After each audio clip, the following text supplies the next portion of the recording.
Before engaging in a discussion on the situation in Chasiv Yar direction of the front, I would like to draw your attention to the terrible situation of the armed forces of Ukraine in the city of Volchansk, in the northern part of the Kharkiv region.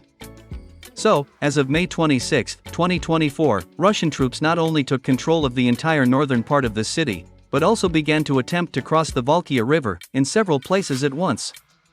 It is reported that over the past 24 hours, Russian troops have managed to advance 500 meters deep into enemy territory.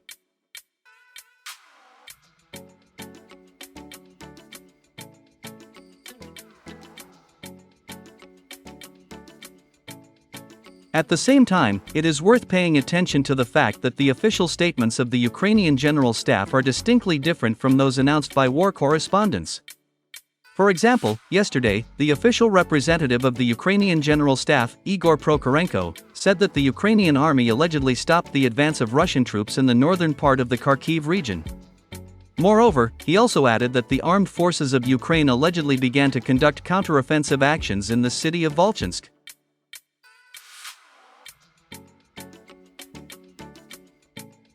Commenting on the words of the Ukrainian General Staff, influential Russian telegram channels stated that the Ukrainian General Staff is forced to tell the citizens of Ukraine about the non-existent successes of the armed forces of Ukraine, in order to raise morale in society, especially against the background of the usurpation of power by Vladimir Zelensky. However, in the 21st century, in the digital age, it is difficult for even the most powerful propaganda to hide the truth.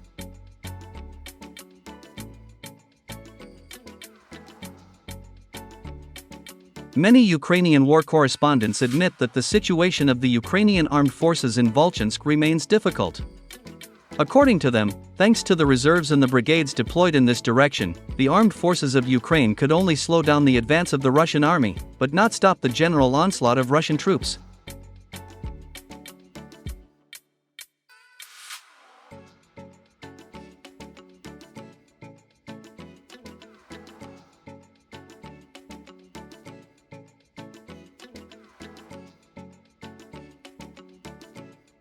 War correspondents admit that the armed forces of Ukraine are suffering huge losses in manpower, and at the same time, they were never able to stop the Russians in Volchansk. According to Ukrainian war correspondent Konstantin Mashevets, over the past 48 hours, Russian troops have managed to significantly advance to the center of Volchansk and expand the control zone to the west of this city.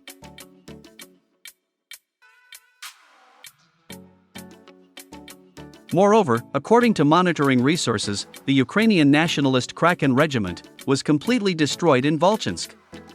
According to available data, the remnants of this nationalist regiment were sent to the rear in order to save the lives of heavily wounded soldiers.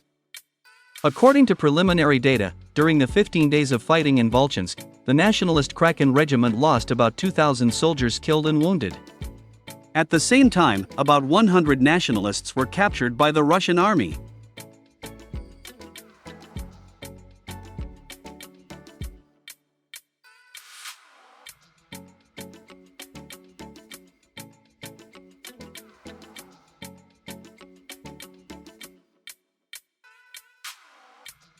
Meanwhile, Western analytical centers continue to discuss the loss of such strategically important settlements as KLESHCHEYEVKA and Andrivka by the armed forces of Ukraine.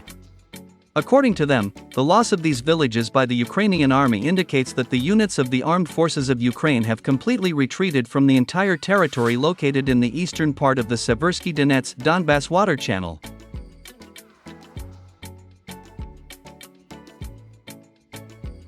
At the same time, experts recognize that the loss of Andrivka and KLESHCHEYEVKA would directly affect the battles for the city of Chasiv Yar.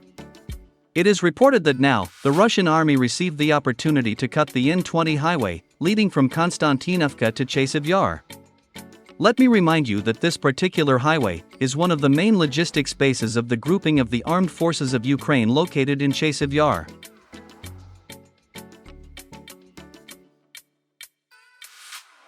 If the Russians manage to cut this highway, the military position of the Ukrainian army will deteriorate significantly in Chasiv Yar. And judging by the actions of the Russian troops, it becomes clear that their next strike will be directed towards the settlements of Pridakino and Stopachki.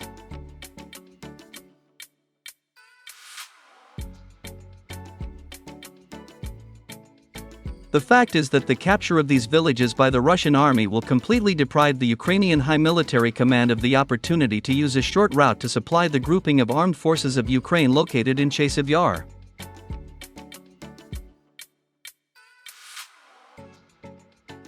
However, it is worth noting that the capture of the settlements of Stopochki and Pridakino will be a difficult task for the Russian army. The fact is that in the area of the settlement of Stopochki, there is an industrial quarry, where the Ukrainian army has equipped dozens of powerful strongholds.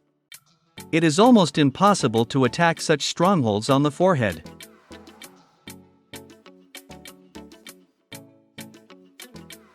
Most likely, the Russian military will use combat aviation in this area, and try to significantly weaken these Ukrainian fortified areas with the help of heavy-duty aerial bombs of the Fab family.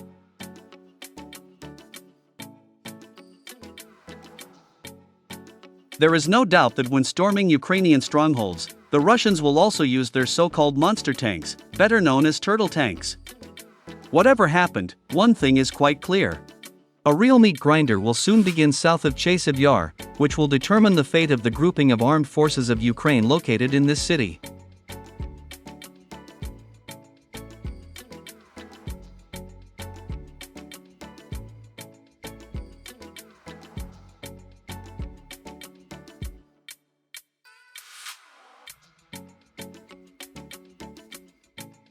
Meanwhile, Russian war correspondents reported that near KLESHCHEYEVKA, Russian soldiers managed to capture an officer of the so-called French Foreign Legion.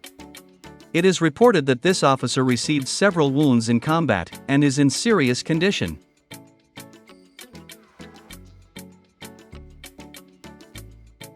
At the moment, Russian doctors are trying to save the life of this foreign officer.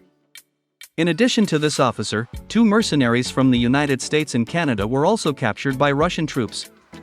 However, due to severe injuries, they did not survive.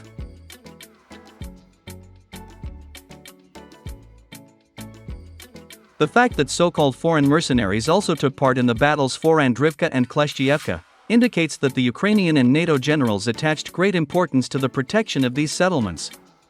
The fact is that the Ukrainian and NATO forces are well aware that the loss of KLESHCHEYEVKA and Andrivka will put the grouping of the armed forces of Ukraine located in Chasiv Yar in mortal danger.